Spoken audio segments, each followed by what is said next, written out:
friends. For art today, we have a baobab tree, which is a tree that grows in Savannah.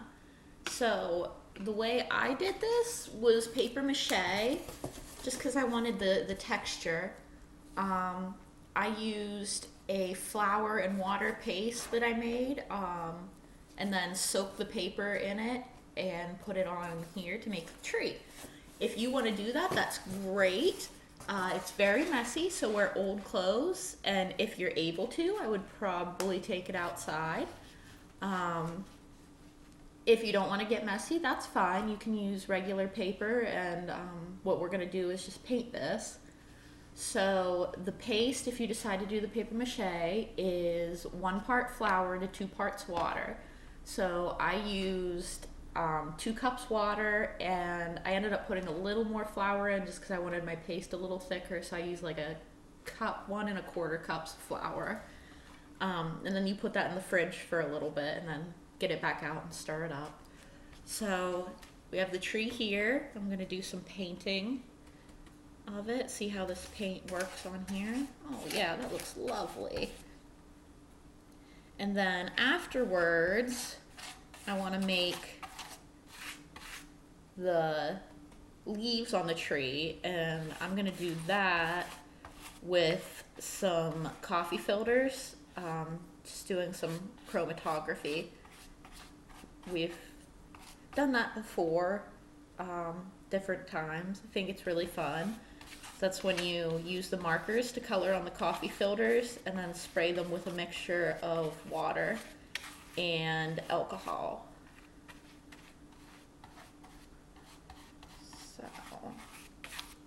So I'm just gonna paint all that. There's lots of tree here. I wanted to make it really big, just because I had lots of cardboard.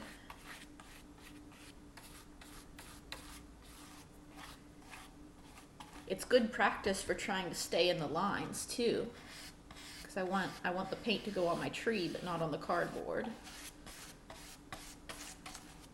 Let's see. Get under the paper here a little bit. I made some of these lumps on here, these thicker pieces, by taking strips of paper and then twisting them together and then putting them down. I was a little worried that that wouldn't work, but it seems to have worked fine.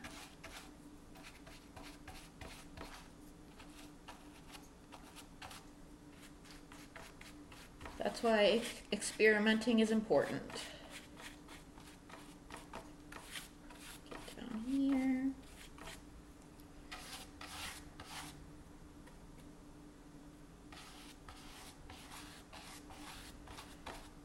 One thing that stands out in particular about these types of trees is how thick the trunks are. They're very, very big, and they can live for hundreds of years. So that's why I thought this was kind of cool to do with the paper mache.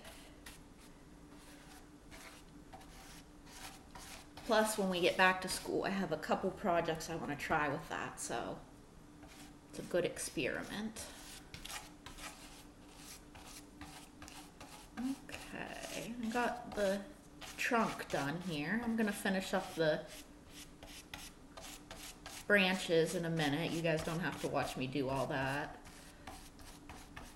And afterwards, we're gonna do our chromatography. So